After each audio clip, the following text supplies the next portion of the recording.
Gracias a todos por venir a escucharme hablar esta noche. Es un gran privilegio estar aquí en Reed y he tenido un día muy interesante y espero con ansias la sesión de preguntas y respuestas después de mi charla de esta noche.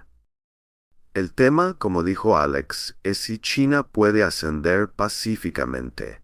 Y lo que quiero hacer es comenzar con dos comentarios preliminares y luego entrar en el corazón y alma de mi charla. Mi primer comentario preliminar es que creo que hay dos grandes preguntas en torno al ascenso de China. La primera es si China continuará ascendiendo durante los próximos 30 o 40 años de la manera en que ha ascendido durante los últimos 30 años, es decir, si es probable que China continúe su impresionante ascenso.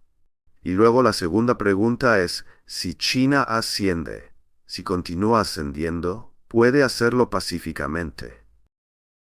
En cuanto a la primera pregunta, que es de gran importancia, soy agnóstico.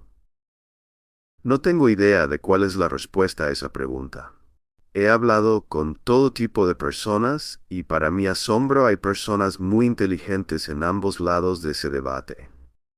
Siempre me sorprende cuando voy a China y hablo con académicos y formuladores de políticas que piensan que China no va a continuar ascendiendo de manera impresionante. Creen que China tiene problemas estructurales que hacen que eso sea extremadamente improbable. Hay otras personas que argumentan exactamente lo contrario. Soy agnóstico. Todo lo que estoy haciendo aquí es asumir que China va a continuar ascendiendo. Y luego voy a la segunda pregunta, que creo que será la pregunta más importante del siglo XXI, si China continúa ascendiendo. Creo que es una pregunta enormemente importante, especialmente para los Estados Unidos, pero también para los vecinos de China y para la propia China. Entonces esa es la pregunta. Segundo punto preliminar. La única manera de responder a la pregunta es con una teoría. Y la única razón por la que solo puedes responderla con una teoría es porque no tenemos hechos sobre el futuro, ¿verdad? No hay hechos. El futuro aún no ha sucedido. Este es un ejercicio de predicción. Así que cuando voy a Washington, a veces me encuentro con personas que dirán, estuve en Beijing la semana pasada, hablé con las personas X, Y y Z, y después de hablar con esas tres personas, estoy convencido de que China puede ascender pacíficamente. Digo que esto es un montón de tonterías. Las personas X, Y y Z probablemente estarán 6 pies bajo tierra para cuando esta pregunta sea operativa.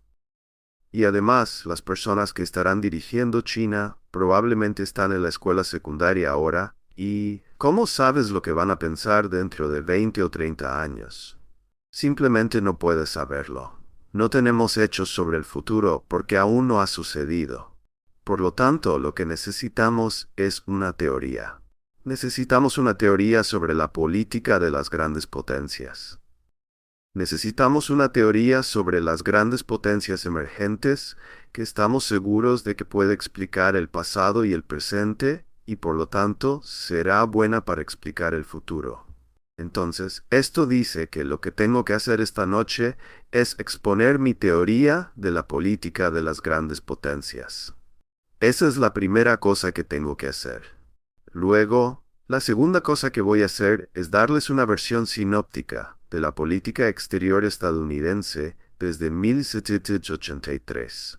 Y lo que voy a intentar hacer al darles esa versión sinóptica de la política exterior estadounidense es convencerlos de que coincide con mi teoría.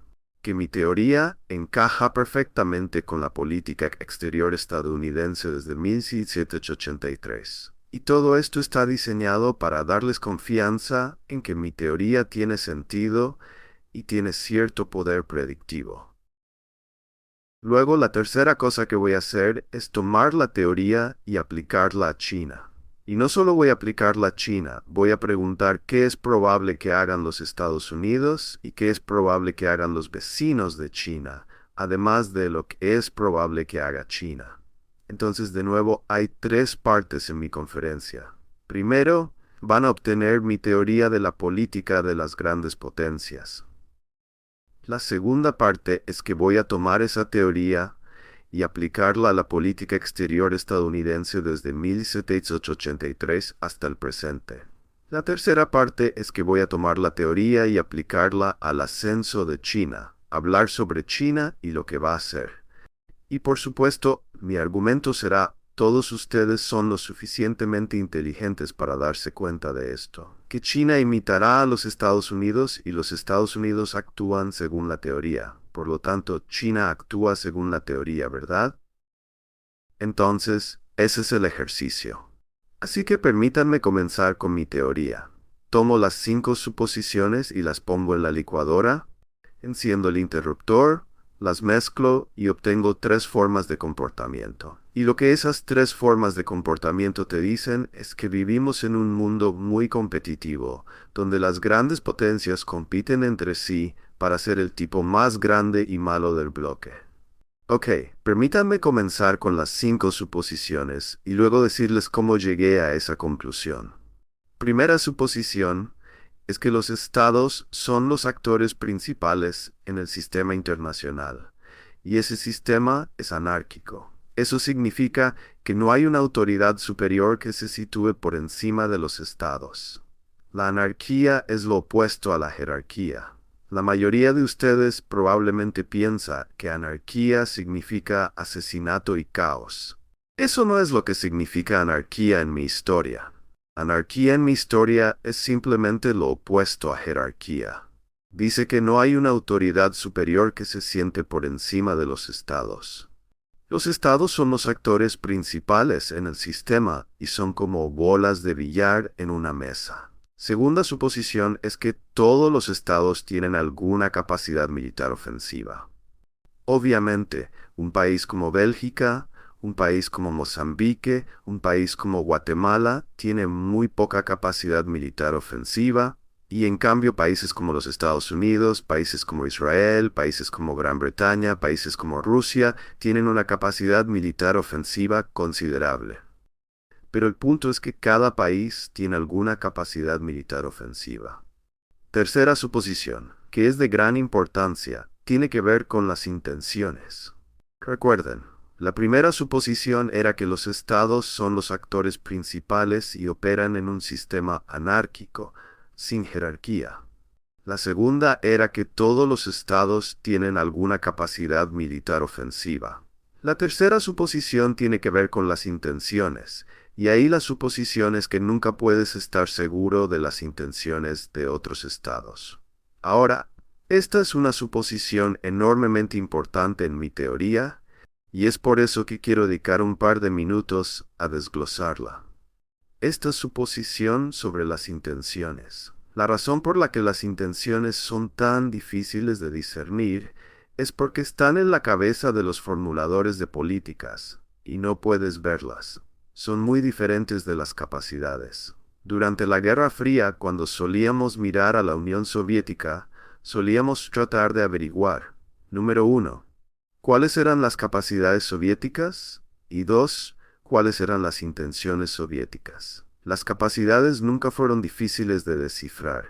Podíamos ver esas capacidades materiales, podíamos contar cuántos submarinos de ataque, cuántos SS-18, cuántos Foxbats, cuántas divisiones acorazadas equivalentes tenían los soviéticos. Teníamos un sentido realmente bueno de cuáles eran sus capacidades. Nunca pudimos descifrar cuáles eran sus intenciones. Tuvimos enormes debates sobre qué había dentro de la cabeza de Nikita Khrushchev o qué había dentro de la cabeza de Leonid Brezhnev. Algunas personas decían X, algunas personas decían y otras decían Z. Simplemente no podías saberlo porque no puedes verlas. Entonces, las intenciones son muy difíciles de discernir. Ahora, algunas personas estarían en desacuerdo conmigo en eso, que se puede tener un buen sentido de cuáles son las intenciones hoy. Mi golpe dominical en respuesta es que incluso si piensas que podrías descifrar cuáles son las intenciones hoy, no hay manera de que puedas saber cuáles serán las intenciones futuras. No hay manera de que puedas saber qué pensarán los futuros líderes de cualquier país. Y un buen ejemplo que ilustra esto no tiene nada que ver con RI, tiene que ver con el divorcio. Piensen en el divorcio. Cuando dos personas se casan, invariablemente piensan que la persona con la que se están casando es maravillosa. Quiero decir, ¿quién se casaría con alguien que no pensara que es maravilloso? Piensas que esa persona tiene intenciones benignas hacia ti, ¿verdad? Bueno, saben que tenemos una tasa de divorcio del 50% en Estados Unidos. Eso significa que el 50% de las personas están adivinando mal, ¿verdad? Eso significa que piensan que están casándose con una persona que va a pensar que son la maravilla del gato, como diría mi madre, para siempre y para siempre. Y resulta que no es el caso. Este es en realidad un pensamiento muy deprimente, pero si lo piensan, nunca pueden estar seguros de que la persona con la que se están casando no resultará ser un Átila el Uno. Ahora, quiero ser claro, esto no es para decir que puedes estar seguro de que la persona resultará ser un Átila el Uno, porque después de todo, el 50% de las personas sí viven felices para siempre. Es solo para decir que no puedes estar seguro de que esa persona no resultará ser Átila el Uno. Y lo mismo es cierto con respecto a las intenciones de los estados. No puedes saber, creo, cuáles son las intenciones de los estados ahora, pero ciertamente no puedes saber a largo plazo. Está bien. Entonces, 3 suposiciones sobre la mesa. El sistema es antártico. Tenemos estados en este sistema como los actores principales en el sistema antártico. Todos tienen alguna capacidad ofensiva. Y número 3, no puedes estar seguro de las intenciones. Cuarta suposición, que sería de sentido común por supuesto para todos estos señores, es que el objetivo principal de los estados es sobrevivir. Esto no es para decir que la supervivencia es el único objetivo. Es para decir que es el objetivo más importante por la obvia razón de que si no sobrevives, no puedes perseguir los otros objetivos. Quinta suposición es que los estados son actores racionales.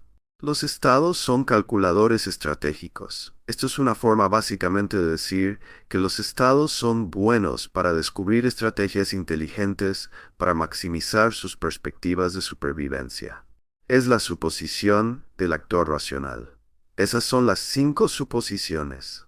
Las tomas, las pones en la licuadora, presionas el botón de encendido, las mezclas y obtienes 3 formas de comportamiento. La primera es que los estados se temen unos a otros. Se temen unos a otros porque siempre existe el peligro de que termines viviendo al lado de un estado que tiene una capacidad militar ofensiva significativa e intenciones malignas hacia ti. Porque no puedes estar seguro de las intenciones, y algunos estados tienen mucha capacidad ofensiva, terminas viviendo al lado de Adolf Hitler. Terminas viviendo al lado del Japón imperial. No va a ser bonito, ¿verdad? Así que esa es la primera razón por la que temes a otros estados. La segunda razón es que en el sistema internacional, cuando marcas el 911, ¿sabes quién está al otro lado? Nadie. Porque es un sistema antártico, no hay 911. Por lo tanto, a otros estados. Obviamente ese nivel de miedo varía de caso en caso, pero el miedo siempre está ahí. El problema del 911 apunta a la segunda forma de comportamiento. Los estados rápidamente descubren que la mejor manera de sobrevivir en este sistema es depender de sí mismos. El sistema internacional, como decimos en el lenguaje de la ciencia política, es un sistema de autoayuda, o como mi madre solía decir cuando era niño, Dios ayuda a quienes se ayudan a sí mismos. Así es como funciona el sistema de estados. ¿Por qué? Porque nunca puedes confiar en que alguien estará ahí para ti. Si eres ucraniano, ¿vas a confiar en los estadounidenses? Por favor, no confías en los rusos, no confías en nadie. Hazlo por ti mismo, proporciona tu propia seguridad. Es un sistema de autoayuda. Entonces, la primera forma de comportamiento es el miedo. La segunda es la autoayuda. La tercera es que los estados en este sistema rápidamente descubren que la mejor manera de sobrevivir es usar la retórica que ya he usado, que usábamos en la ciudad de Nueva York cuando era niño. Es ser el tipo más grande y malo del bloque. Porque si eres el tipo más grande y malo del bloque, nadie juega contigo. ¿Cuántos de ustedes se van a la cama por la noche preocupándose por si Canadá o México nos atacan? ¿Alguna vez han pensado en eso? ¿Se preocupan por si Canadá o México nos atacan? ¿O quizás se preocupan por Guatemala? Es inconcebible que algún estado en esta región nos ataque. ¿Por qué? Porque somos increíblemente poderosos. En un sistema anárquico donde no puedes estar seguro de las intenciones de otros estados, quieres ser extremadamente poderoso porque es la mejor manera de sobrevivir. Quieres maximizar tu poder relativo. Quieres ser el hegemón. Ahora quiero desglosar esto un poco más. Creo que ningún estado puede convertirse en un hegemón global simplemente porque el mundo es demasiado grande y hay demasiada agua. Creo que lo mejor que puedes hacer es ser un hegemón en tu región del mundo. Dominas tu región del mundo, y esto por supuesto es lo que hace Estados Unidos. Estados Unidos es el único hegemón regional en la historia moderna. Dominamos el hemisferio occidental, pero el objetivo es ser un hegemón regional. Ser tan poderoso que no tengas que irte a la cama por la noche preocupándote por si alguien en tu vecindario te ataca. Pero tienes un segundo objetivo. El segundo objetivo es asegurarte de que no haya otro hegemón regional en el mundo. Para ponerlo en Pentágono, quieres asegurarte de no tener un competidor igual. Quieres asegurarte de que la Alemania imperial no domine toda Europa. Quieres asegurarte de que tú, Estados Unidos, domines el hemisferio occidental, pero nadie domina su región del mundo como tú dominas la tuya. Ahora probablemente te estás preguntando, ¿puedo entender dado lo que John ha dicho sobre la anarquía y la incertidumbre sobre las intenciones? ¿Por qué quieres ser un hegemón en tu región? Pero ¿por qué importa si tienes un hegemón en otra región?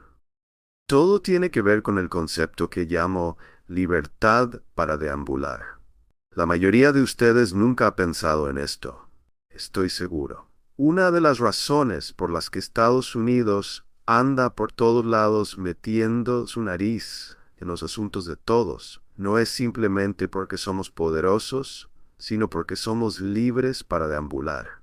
No tenemos amenazas de seguridad en el hemisferio, y porque no tenemos amenazas de seguridad en el hemisferio occidental, no tenemos que comprometer fuerzas, no tenemos que comprometer recursos a esta región. Somos libres para deambular y deambulamos por todos los lados. Solo piensen, están en China, miran a lo largo de su costa, ven la armada de los Estados Unidos allí, ven la fuerza aérea de los Estados Unidos allí, ven tropas terrestres en Corea, ven tropas terrestres, marines en particular, en Okinawa. Van a Europa. Los estadounidenses están en Europa, los estadounidenses están en el Golfo, los estadounidenses están aquí, allá y en todas partes. ¿Por qué? Porque somos libres para deambular. Bueno, si eres Estados Unidos de América, no quieres que nadie más sea libre para deambular. ¿Por qué? Porque deambularán en tu patio trasero, ¿verdad? Entonces, lo que dice mi teoría es que si eres una gran potencia, tienes dos objetivos. Uno, ser un hegemón regional. Y dos, asegurarte de que no tienes un competidor igual. No hay otro hegemón regional. Esa es mi teoría y se basa en esas 5 suposiciones. Segunda parte de mi charla, política exterior estadounidense desde 1783 hasta el presente. Cuando Estados Unidos comenzó después de ganar nuestra independencia de Gran Bretaña en 1783, estábamos compuestos por 13 miserables colonias alineadas a lo largo de la costa este. En los siguientes 60 y pico años, marchamos por toda América del Norte, asesinamos a un gran número de nativos americanos, les robamos su tierra, fuimos a la guerra con México en la década de 1840, les robamos lo que ahora es el suroeste de Estados Unidos. En 1812 invadimos Canadá con el propósito expreso de hacer de Canadá parte de Estados Unidos. La razón por la que Toronto no es la capital de Canadá y Ottawa sí lo es que los británicos que dirigían ese lugar en ese momento esperaban que pagáramos una visita de retorno y no querían que la capital estuviera hacia de la frontera estadounidense. Querían que estuviera más atrás. Por eso Ottawa es la capital. Teníamos un apetito voraz por la conquista. Queríamos el Caribe muy desesperadamente. Los estados del sur estaban desesperados por moverse hacia el sur, y la única razón por la que no nos movimos hacia el sur, la única razón por la que el Caribe no es parte de Estados Unidos hoy, es por la cuestión de la esclavitud. Como muchos de ustedes saben, el azúcar era el cultivo principal en el Caribe.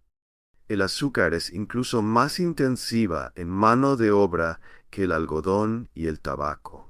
Eso significaba que había aún más esclavos en el Caribe que en el sur estadounidense, y los estados del norte no querían más estados esclavistas en la Unión.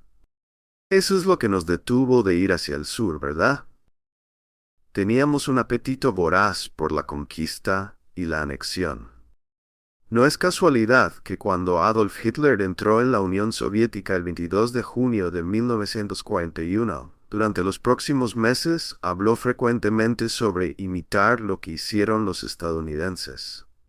Dijo que estas son personas que sabían cómo crear Lebensraum. Se refería al río Volga como nuestro Mississippi. Para fines de crear la hegemonía regional, no solo tuvimos que conquistar todo ese territorio en América del Norte que se llamaba Destino Manifiesto. También teníamos otra tarea, y esa era sacar a las grandes potencias europeas del hemisferio y mantenerlas fuera. Todos saben que en 1823, el viejo presidente James Monroe básicamente les dijo a las grandes potencias europeas que no éramos lo suficientemente fuertes como para sacarlos ahora. Eventualmente los sacaríamos y no los dejaríamos volver. Este es nuestro hemisferio, y ustedes no son bienvenidos aquí. Eso es de lo que se trataba la doctrina Monroe. No fue hasta 1898 que finalmente acabamos con los españoles en la guerra hispanoamericana y establecimos claramente la hegemonía en el hemisferio occidental. Los británicos se habían ido, los franceses se habían ido, no quedaban grandes potencias europeas. Y hay suficientes personas en esta audiencia que son lo suficientemente mayores como para recordar durante la Guerra Fría cuando la Unión Soviética solía meterse en Cuba. ¿Recuerdan cómo eso solía volvernos locos de rabia? ¿Quiénes son estas personas para entrar en nuestro hemisferio? Poseemos el hemisferio occidental. De eso se trata la doctrina Monroe. Entonces, la política de Destino Manifiesto y la política de la doctrina Monroe fueron la esencia de establecer la hegemonía regional. Ahora, como les dije, las grandes potencias tienen dos objetivos. Uno es establecer la hegemonía regional y dos es asegurarse de que no tienes un competidor igual. En el siglo XX, después de que establecimos la hegemonía regional, tuvimos 4 competidores iguales potenciales: la Alemania imperial, el Japón imperial, la Alemania nazi y la Unión Soviética. Estados Unidos jugó un papel clave en poner a esos 4 países en el montón de chatarra de la historia.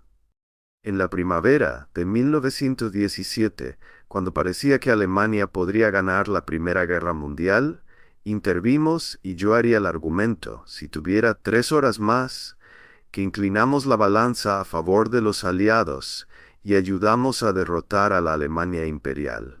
No íbamos a dejar que dominaran Europa. En la Segunda Guerra Mundial vencimos a los japoneses por nuestra cuenta en el Pacífico. No teníamos intención de dejar que Japón dominara el este de Asia. Y con respecto a la Alemania nazi, jugamos un papel clave. Por supuesto que los soviéticos jugaron el papel clave, pero disculpen, Estados Unidos jugó un papel clave en derrotar a la Alemania nazi en la Segunda Guerra Mundial. Y luego, durante la Guerra Fría, jugamos el papel principal en contener a la Unión Soviética, y luego cuando colapsó, la empujamos por el inodoro. Poco después, la administración de George H.W. Bush dejó claro que éramos los número 1 y teníamos toda la intención de seguir siendo los número 1. Entonces, Lo que estoy tratando de decirles aquí es que si miran la historia estadounidense de manera fría y calculadora, es bastante claro que Estados Unidos ha actuado según los dictados de mi teoría. Tercera parte de mi charla. Quiero hablar de China de nuevo. Estamos asumiendo que China continúa creciendo económicamente. ¿No creen que China intentará dominar Asia? Los chinos se refieren al periodo aproximadamente entre 1850 y 1950 como el siglo de humillación nacional. China era muy débil. ¿Saben qué pasa cuando eres muy débil en el sistema internacional? Otros estados se aprovechan de ti. Los japoneses, los estadounidenses con su política de puertas abiertas, los europeos, todos se aprovecharon de los chinos. Hicieron cosas terribles a los chinos. Los chinos lo recuerdan. Por eso el nacionalismo chino es una fuerza tan peligrosa hoy en día. Ese siglo de humillación nacional les corroe. Bien, volviendo a la historia realista, la historia del equilibrio de poder, ¿no creen que los chinos van a preocuparse mucho por ser tan poderosos en Asia que nadie pueda volver a meterse con ellos? Apuesto a que sí. Apuesto a que realmente les va a importar. Van a un formulador de políticas chino promedio y le dicen que tiene dos opciones. Opción 1. China puede ser 20 veces más poderosa que Japón. Opción 2. Japón es 20 veces más poderoso que China. ¿Creen que importa? ¿Qué creen que dirá el formulador de políticas chino? Va a decir, tomaremos esa primera opción cada vez. Queremos ser mucho más poderosos que Japón. Recordamos lo que pasó la última vez que fuimos débiles. ¿Qué pasa con los estadounidenses en el este de Asia? ¿Creen que a los chinos les gusta tener a los estadounidenses corriendo aviones y barcos arriba y abajo por su costa? ¿Creen que eso los hace felices? No lo hace. Tenemos una doctrina Monroe. ¿No creen que van a tener una doctrina Monroe? Ya están hablando los chinos de empujarnos más allá de la primera cadena de islas y luego cuando sean lo suficientemente poderosos, empujarnos más allá de la segunda cadena de islas. Es mentalidad de doctrina Monroe. No los culpo ni un poco. Si yo fuera el asesor de seguridad nacional en Beijing y el presidente me preguntara qué deberíamos hacer con los estadounidenses, diría que deberíamos averiguar cómo sacarlos de aquí. De la misma manera que si estuviera en Washington, sería un firme partidario de la doctrina Monroe. No quiero que los chinos, Alemania, la Unión Soviética, Japón, no quiero que nadie se meta en el hemisferio occidental. ¿Por qué? Porque es la mejor manera de estar seguro en un mundo anárquico cuando no puedes estar seguro de las intenciones de otros estados, es ser un hegemón regional.